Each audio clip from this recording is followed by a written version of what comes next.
नमस्कार, छत्तीसगढ़ के बुलेटिन में आप सभी का स्वागत है। मैं हूं आपके साथ रिचा सिंह। बुलेटिन की शुरुआत करेंगे, पर उससे पहले एक नजर सुर्खियों पर। लगातार बढ़ रहे कोरोना संक्रमण के बाद सरकार सख्त क्वारंटाइन सेंटरों में लापरवाही बर्दाश्त नहीं। सीएम भूपेश बघेल करेंगे हर हफ्ते रिव्यू मीटिंग। छत्तीसगढ़ में बढ़ी कोरोना रफ्तार, बीते 24 घंटे में 147 नए मरीज मिलने से मचा हड़कंप। रायगढ़ में 15 सहायक शिक्षक बर्खास्त, फर्जी जाति प्रमाण पत्र लगाकर हासिल की थी नौकरी। दुष्कर्म के आरोपी आईएएस जनक प्रसाद पाठक सस्पेंड, महिला ने देर शाम एफआईआर दर्ज कराई थी। जिले का कलेक्टर रहते चैम्बर में दुष्कर्म का आरोप। प्रदेश में 10 जून तक मानसून पहुंचने के मजबूर आसार, कई शहरों में 8 से शुरू होगा बारिश। और आज लगेगा साल का दूसरा चंद्र ग्रहण। रात में 11:11 से शुरू होगा ग्रहण और रात में 2:34 पर खत्म होगा। आप देख रहे हैं के न्यूज, खबरों का सारथी। खबरों की शुरुआत करते हैं। विश्व पर्यावरण दिवस के मौके पर सीएम भूपेश बघेल ने लोगों को जागरूक किया। मुख्यमंत्री भूपेश बघेल ने प्रदेशवासियों को विश्व पर्यावरण दिवस के अवसर पर बधाई और शुभकामनाएं दी। उन्होंने कहा कि पूरा विश्व पर्यावरण के बिगड़ते संतुलन और बढ़ते प्रदूषण से प्रभावित हो रहा है। जीवों का अस्तित्व उनके पर्यावरण के दूसरे घटकों के परस्पर सामंजस्य पर निर्भर है। सीएम भूपेश बघेल ने प्रदेशवासियों से छत्तीसगढ़ को हरा भरा रखने की अपील की है।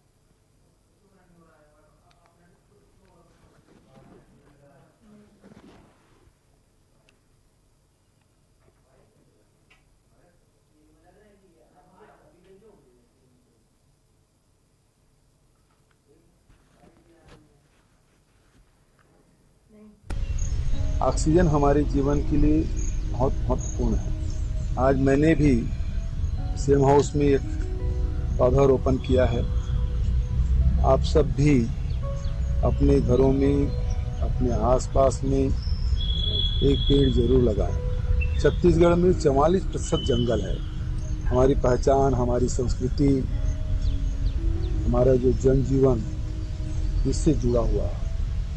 आज पूरे देश में कोरोना संक्रमण फैला हुआ है और केवल देश नहीं, पूरे विश्व में। और ऐसे समय में शुद्ध वातावरण का कितना महत्व है, हर व्यक्ति इसको समझ रहा है। इस पर्यावरण दिवस के अवसर पर सभी से मैं आग्रह करना चाहता हूँ,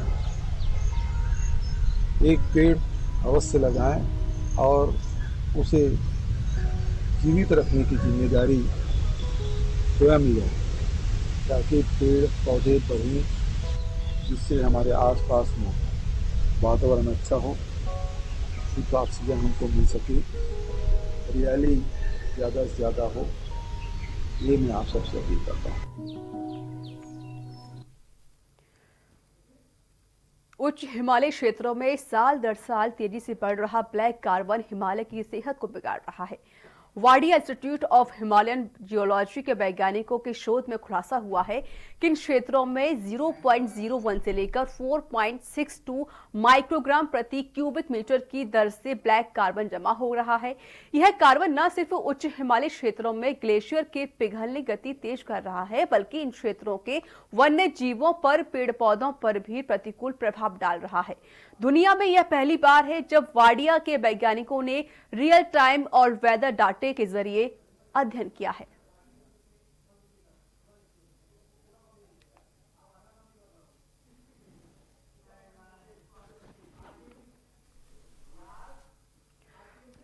प्रदेश में पहली बार 24 घंटे में मरीजों की संख्या 100 के पार चली गई है। एक दिन में रायपुर में 8 मरीजों के साथ संक्रमितों की संख्या 147 पहुंच गई है। एक दिन में मरीज मिलने का रिकॉर्ड है। इनमें सबसे ज्यादा महासमुंद, जशपुर में 19, बिलासपुर में 17, जांजगीर चांपा में 9 और राजनांदगांव में 6, रायगढ़ में 5, करवधा में 4, बलौदाबाजार और गरियाबंद में 3 मरीज मिले हैं, तो वहीं पर सूरजपुर में 2 मरीज मिले हैं।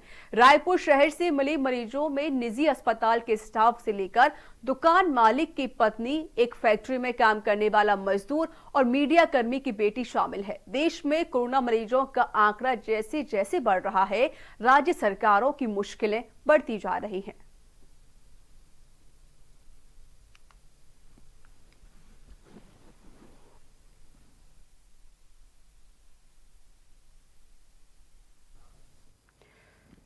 प्रवासी मजदूरों की वापसी से बढ़ रहे कोरोना संक्रमितों को देखते हुए सीएम भूपेश बघेल ने क्वारंटाइन सेंटरों की व्यवस्था को लेकर ढिलाई या लापरवाही बर्दाश्त न करने की हिदायत दी है। प्रदेश में 19,374 क्वारंटाइन सेंटर बनाए गए हैं, जिसमें वर्तमान में 2,23,150 लोग रह रहे हैं। इनकी संख्या लगातार बढ़ती जा रही है। सीएम भूपेश बघेल ने जिला कलेक्टरों से कहा है कि वे हर सप्ताह मॉनिटरिंग करेंगे। क्वारंटाइन सेंटरों में रह रहे श्रमिकों और अन्य लोगों को किसी भी प्रकार की परेशानी ना हो, उनके ठहरने, भोजन, पेयजल, स्वास्थ्य जांच, मनोरंजन सहित सभी आवश्यक व्यवस्थाएं सुचारू रूप से उपलब्ध कराई जाएं।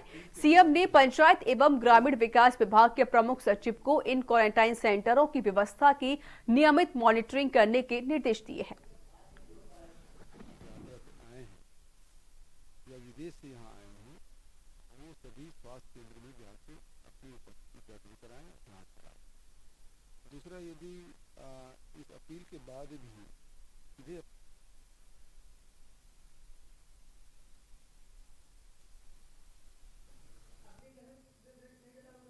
छत्तीसगढ़ में दुष्कर्म के आरोप में घिरे आईएएस अधिकारी जनक प्रसाद पाठक को गुरुवार को सस्पेंड कर दिया गया। आईएएस पाठक पर जांजगीर जिले का कलेक्टर रहते हुए अपने चैम्बर में महिला से दुष्कर्म का आरोप है। इस संबंध में बुधवार देर शाम एफआईआर दर्ज कराई गई थी। इसके बाद मुख्यमंत्री भूपेश बघेल ने चीफ सेक्रेटरी आरपी मंडल को कार्रवाई के निर्देश दिए थे। साथ ही मामले की उच्च स्तरीय जांच के आदेश भी दिए गए हैं। महिला के मुताबिक 13 मार्च को एनजीओ में काम करने के तत्कालीन कलेक्टर जनक प्रसाद पाठक ने उनके चैम्बर में मिली थी और अपने काम के बारे में बताने के बाद कलेक्टर ने उसका मोबाइल नंबर लिया था। महिला का आरोप है कि इसके बाद आईएएस पाठक उसे फोन करके बुलाया गया और अश्लील मैसेज और अश्लील वीडियो भी भेजना शुरू कर दिया गया। महिला ने सारे चैट के स्क्रीनशॉट पुलिस को सौंपे थे।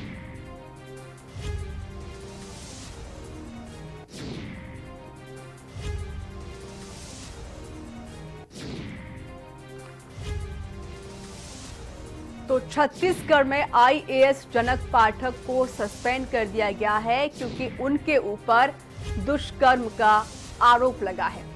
आपको बता दें, एनजीओ में काम करने वाली महिला इनके कार्यालय पहुंची, जहां पर आईएएस जनक पाठक ने उनका नंबर लिया और उसके बाद उनको फोन करने लगे, अश्लील मैसेज करने लगे और अश्लील वीडियो भेजने लगे। जिसके बाद जब वो उनके चैम्बर पर पहुंची तो उनके साथ दुष्कर्म की वारदात को अंजाम दिया गया। ये पीड़ित महिला ने आईएएस पर आरोप लगाए हैं।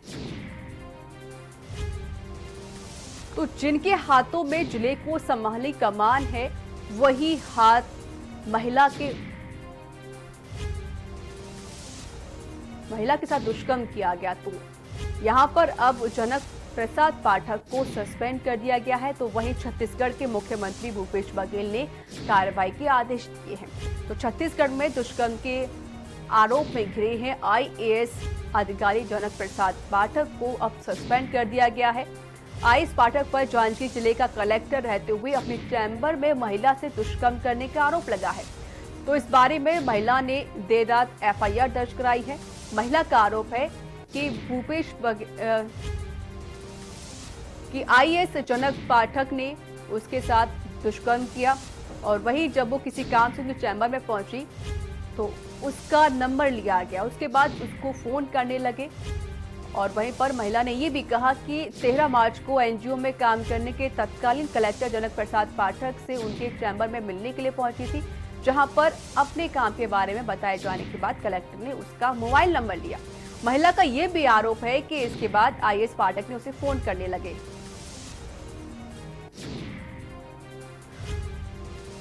और संवाददाता रायगढ़ से जुड़ चुके हैं हमारे साथ रंजीत। और रंजित, जिस तरीके से एक आईएएस पर आरोप लगे हैं दुष्कर्म के, और वहीं पर भूपेश बघेल ने अब सस्पेंड भी कर दिया है।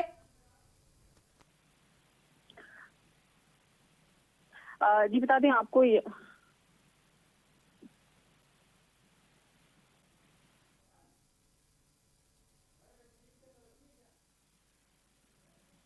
हेलो जी रंजीत, आईएएस पर आरोप लगे हैं दुष्कर्म के। हाँ जी, बता दें ये पूरा जो मामला है जांजगीर चांपा जिले का है और वहाँ के जो आईएएस ऑफिसर हैं जनक्रम पाठक, जो कि आईएएस हैं और कलेक्टर हैं, उन पर जो है एक शिक्षिका, उनका आरोप है कि उनके साथ उन्होंने दुष्कर्म का प्रयास किया है, दुष्कर्म करने का प्रयास किया है। इस पर जांच कमेटी भी जारी है। साथ ही साथ यहाँ इस मामले को लेकर के जो है प्रदेश के मुख्यमंत्री भूपेश बघेल ने अति गंभीर दिखाते हुए ट्वीट करके भी इस पर खेद जताया है। साथ ही साथ उसमें जो आईएएस ऑफिसर हैं उन्हें निलंबित भी किया गया है। आपको बता दें कि ये जो पूरा मामला है काफी दिन पहले से ही जो शिक्षिका हैं उन्होंने कोतवाली पर शिकायत दर्ज कराया हुआ था, उस पर जांच चल ही रही थी। शिक्षिका जो एनजीओ के काम से कलेक्टर से मिलने के लिए गई थी, वो कलेक्टर चेंबर ही जो कलेक्टर पाठक हैं उन्होंने महिला के साथ दुष्कर्म करने का प्रयास किया। तो इसको लेकर के पूरी शिकायत को एसपी ऑफिस में भी दिया गया, एसपी पारुल माथुर को भी दिया गया। उन्होंने भी इस पर गंभीरता से जांच करते हुए कार्यवाही किया और आज जो कलेक्टर हैं उनको प्रदेश स्तर पर भी उन्हें निलंबित कर दिया गया है। जी रंजित, और क्या कुछ कार्रवाई हो रही है इन आईएएस पर? ये जो कलेक्टर हैं उन पर अभी एट्रोसिटी एक्ट भी लगने की तैयारी की जा रही है और निलंबन का आदेश तो जारी ही है। साथ ही साथ इन पर कई धाराओं के साथ 376, 354 इत्यादि अन्य धाराओं के साथ भी उन पर कार्रवाई होना है। यह बहुत ही दुर्भाग्यपूर्ण बात है कि एक कलेक्टर है जिसके ऊपर पूरे जिले का भार रहता है, जिनको जिले को लेकर के आगे बढ़ाना रहता है, अगर वहाँ के कलेक्टर अगर इस तरीके से हरकत करते हैं तो बिल्कुल ही दुर्भाग्यपूर्ण बात है। और एक महिला के साथ, क्योंकि एक महिला संभाली कमान होती है, लेकिन वही लोग जनता को नहीं संभाल पा रहे, जबकि एक महिला के साथ दुष्कर्म किया जा रहा है। आपका बहुत बहुत शुक्रिया अधिक जानकारी देने के लिए। तो आईएएस पर दुष्कर्म के आरोप लगे हैं, फिलहाल उनको सस्पेंड कर दिया गया है। तो वहीं पर पीड़ित महिला ने बताया कि जब वो अपने किसी काम से चैम्बर पर पहुंची तो उसके साथ दुष्कर्म की वारदात को अंजाम दिया गया।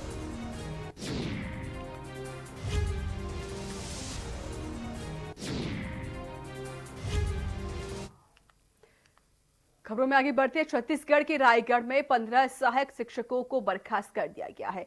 इसके साथ ही उनके ऊपर एफआईआर दर्ज कराने के निर्देश भी दे दिए गए हैं। यह शिक्षक फर्जी जाति प्रमाण पत्र लगाकर वर्षों से नौकरी कर रहे थे। इसमें बरमकेला और सारगढ़ क्षेत्र में कार्यरत शिक्षक शामिल हैं। ऐसे 27 शिक्षकों के खिलाफ शिकायत की गई थी। जांच में ये दोषी पाए गए हैं। इसके बाद जिला पंचायत सीईओ कार्रवाई की है। और दरअसल वर्ष 2005 से 2012-13 के बीच भर्तियां हुई थी। उस समय तहसीलदार की ओर से जारी अस्थायी जाति प्रमाण पत्र के आधार पर उन्हें नियुक्ति दे दी गई। यह सिर्फ 6 माह के लिए वैध होता है और बाद में आवेदन को स्थायी जाति प्रमाण पत्र जमा करना अनिवार्य है। जांच में दोषी पाए गए शिक्षकों ने अपने स्थायी प्रमाण पत्र नहीं जमा किए और नौकरी करते रहे। सभी शिक्षक फर्जी प्रमाण पत्र से नौकरी कर रहे थे।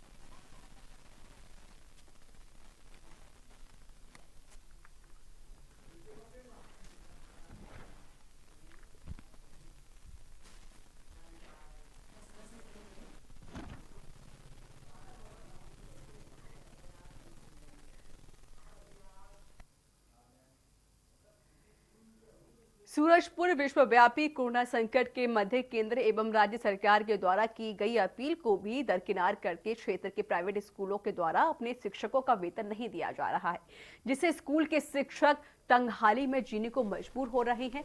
कोरोना संकट के दौरान केंद्र और राज्य सरकारों ने लॉकडाउन लगाया। प्राइवेट स्कूलों व अन्य संस्थानों में कार्यरत कर्मचारियों को वेतन भुगतान करने की बात कही थी, जिसे लेकर छत्तीसगढ़ छात्र संगठन के सरफराज पठान ने बताया है कि कलेक्टर के नाम जिला शिक्षा अधिकारी को ज्ञापन सौंपा गया है।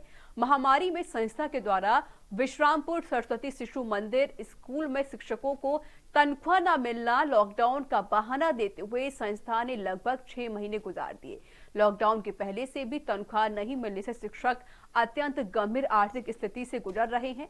इस विकट समस्या में शिक्षक भुखमरी जैसे हालात से गुजरना पड़ रहा है। वहीं जिला शिक्षा अधिकारी बी के राय ने बताया कि आज कुछ छात्र संगठन के प्रतिनिधि आए थे, जिन्होंने ज्ञापन के माध्यम से जानकारी दी है, जिस पर हमारे द्वारा बीईओ सूरजपुर को मामले को संज्ञान में लेकर जांच करने का निर्देश दिया गया है।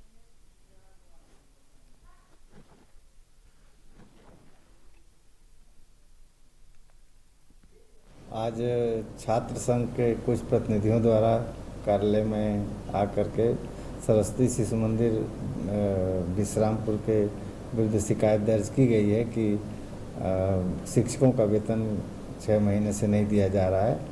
इस संबंध में उनके ज्ञापन भी प्राप्त हुए हैं। विकासखंड शिक्षा अधिकारी को निर्देशित किया गया है कि ये जांच कर लें और देख लें कि संबंधित समिति के खाते में पैसा है तो शिक्षकों का भुगतान सुनिश्चित किया जाए वहाँ पे।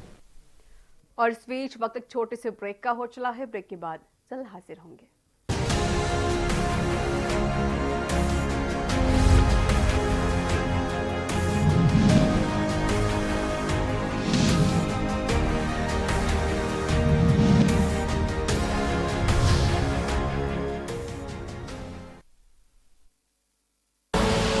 आप देख रहे हैं के न्यूज, खबरों का सारथी। मुद्दा एक, बहस एक, नतीजा क्या होगा? कोरोना से तो बचेंगे, पर तरीका क्या होगा? अड़ी का मंच, कोरोना पर जबरदस्त पंच। देश के दिग्गज बताएंगे वायरस को कैसे हराएंगे। अड़ी, क्योंकि हमें है देश की पड़ी। शाम 6 बजे TV9 भारतवर्ष, अब तो सब देख रहे हैं। कोरोना संकट के पल पल की अपडेट आप तक पहुंचा रहे हैं 100 कोरोना योद्धा। भरत सेठी, सारिका गुप्ता, अभिनव माथुर, मधुर मोहन दुबे, सनी कुमार, सोनू खान, दीप गुप्ता, अनिल मीरा, वेदेन प्रताप शर्मा, कुलदीप अवस्थी, दर्शन सिंह चौहान, जितेंद्र चौहान, रजनीश त्रिपाठी। सबसे बड़ी महामारी, सबसे बड़ी कवरेज। आप देख रहे हैं के न्यूज, खबरों का सारथी।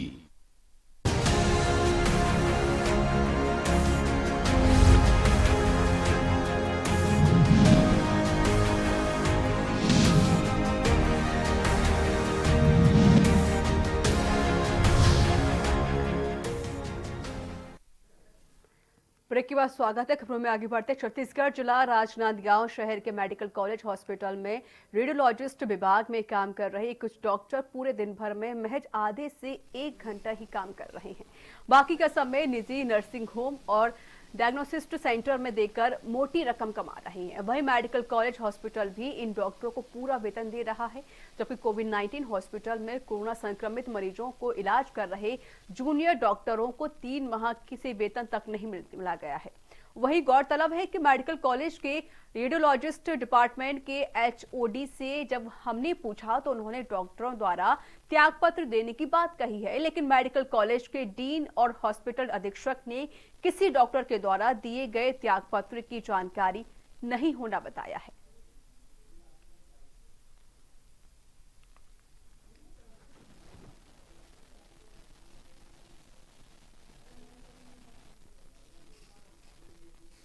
किसी भी डॉक्टर का इस्तीफा नहीं मिला है, ऑफिस में नहीं आया है।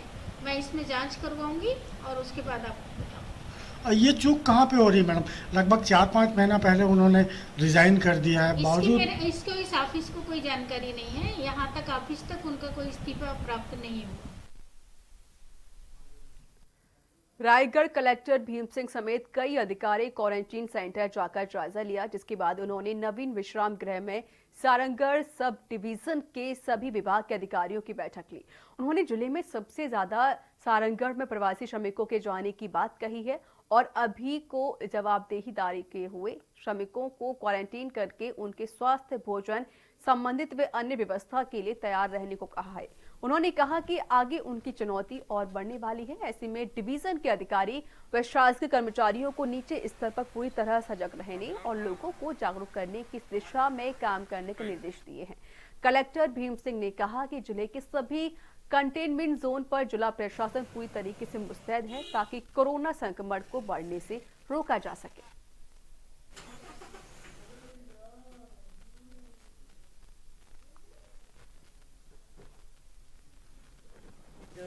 आपको पता ही है कि ज़्यादातर जो वर्कर्स आ रहे हैं वो सारंगढ़ से, बाकी हमारे जो सब डिवीज़न या तहसील के मुकाबले सारंगढ़ तहसील से बहुत ज़्यादा वर्कर्स हैं और आगे आगे हमारी चुनौती और बढ़ने वाले भी कुछ और भी वर्कर्स आ रहे हैं। तो यहाँ पर जितने भी जोनल अधिकारी उनसे डायरेक्ट हमने इसलिए यहाँ पर आके बात की कि वो सब लोग वहाँ पर नीचे तक मैसेज जाए। जोनल अधिकारियों से डायरेक्ट इसलिए बात किया कि कुछ इंसिडेंट ऐसे हुए हैं जहाँ पर कोरोना फैलने की संभावना हुई है, बिकॉज लापरवाही हुई है। आपको मालूम कि हमने FIR भी दर्ज कराया है कि इंसिडेंट में जहाँ पर सरपंच के द्वारा या लापरवाही की गई है, स्टूडेंट के द्वारा बाहर आए हों सेंटर से या वहाँ सेंटर में कोई गांव से कोई व्यक्ति गया हो, तो ऐसी घटना दोबारा ना हो, क्योंकि एक घटना कई लोगों को इन्फेक्ट कर सकती है। इसीलिए इसको रोकने के लिए डायरेक्ट इनसे बात। जिले के कुख्यात खनिज तस्कर अमृत पटेल की गिरफ्तारी सारंगढ़ पुलिस ने कर ली है। आरोपी अमृत पटेल की गिरफ्तारी उनके घर पर दबिश देकर की और इसके बाद से घटना में प्रयुक्त बुलेट वाहन की जब्ती बनाई गई है। गौरतलब हो कि अमृत पटेल की गिरफ्तारी के एक दिन पूर्व ADJ न्यायालय ने इसकी अग्रिम जमानत याचिका खारिज कर दी थी। मामले की जानकारी देते हुए थाना प्रभारी आशीष वासनिक ने बताया कि फरार अन्य तीनों आरोपियों के ठिकाने पर दबिश दी जा रही है। जल्द ही आरोपियों को गिरफ्तार कर लिया जाएगा।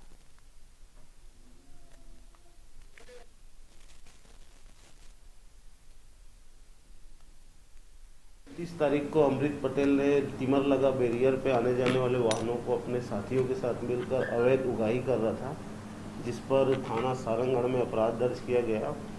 घटना के बाद से अमृत पटेल और उसके साथी फरार थे। पुलिस द्वारा लगातार उसके ठिकानों पर दबिश दी जा रही थी। आज तड़के तिमर लगा के पास उसके घर से अमृत पटेल को गिरफ्तार किया गया है।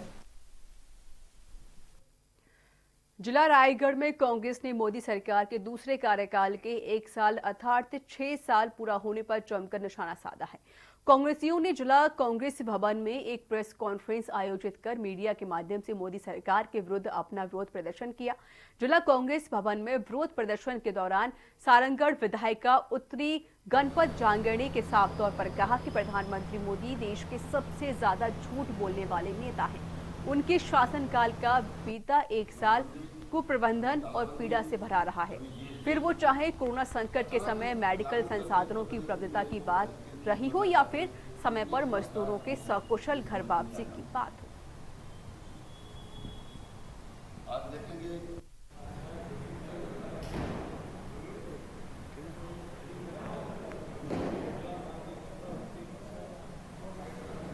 लगातार शोषण करने के बाद भी केंद्र की सरकार फेल हो रही है और एक ऐसा वातावरण पूरे देश में बन गया है हिंदू मुसलमान को लेकर, जो भारतीय जनता पार्टी की मंशा से काम हुआ है। पूरा नहीं 6 साल हो गए, जैसे हमारे सरकार जो करते हैं पूरा करती है।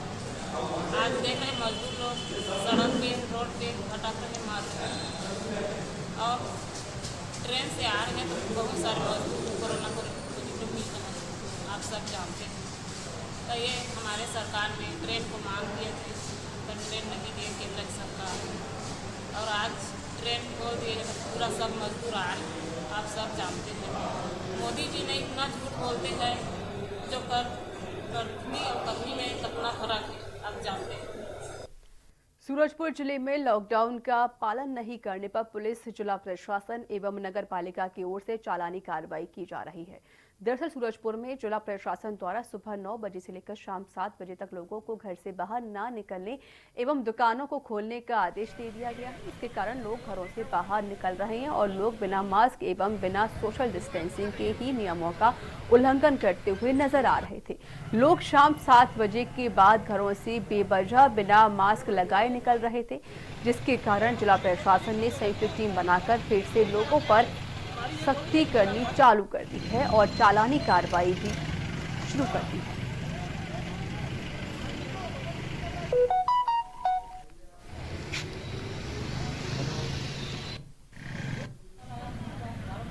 छत्तीसगढ़ शासन का ही निर्देश था कि जो मास्क नहीं पहनेंगे उनके खिलाफ कार्रवाई करनी है। मास्क अनिवार्य रूप से पहनना है, ये अपने जीवनचर्या में इसको शामिल करना है। दूसरा, सोशल डिस्टेंसिंग का पालन कराना है। इसीलिए यहाँ पे जिला प्रशासन और नगर पालिका तथा पुलिस के द्वारा ज्वाइंटली कार्रवाई की जा रही है और जो लोग मास्क नहीं पहने हैं उसके खिलाफ चालानी कार्रवाई की जा रही है। बालोद जिला मुख्यालय में बिजली की व्यवस्था इन दिनों चरमराई हुई है। दिन में कई बार लाइट बंद होती है जिससे लोग काफी परेशान हो जाते हैं। साथ ही विभिन्न सोशल मीडिया प्लेटफॉर्म के माध्यम से लोग अपनी बात को विभाग तक पहुंचा रहे हैं, परंतु अब तक विभाग से किसी तरह का कोई प्रयास नहीं किया जा रहा है। नगरवासी बिजली व्यवस्था से काफी परेशान हैं। गर्मी के दिनों में जहां लोग घर में गर्मी से बचने के लिए छिपे हुए हैं, तो वहीं लॉकडाउन के कारण भी लोग घरों में खुद को सुरक्षित महसूस कर रहे हैं। ऐसे में बिजली बंद होने से उन्हें काफी दिक्कतों का सामना करना पड़ रहा है। वहीं इसमें सबसे बड़ी समस्या ये भी है कि ठीक जल आपूर्ति के समय विद्युत बंद कर दिया जाता है, जिसके कारण लोगों की पेयजल आपूर्ति में भी काफी दिक्कतें आ रही हैं।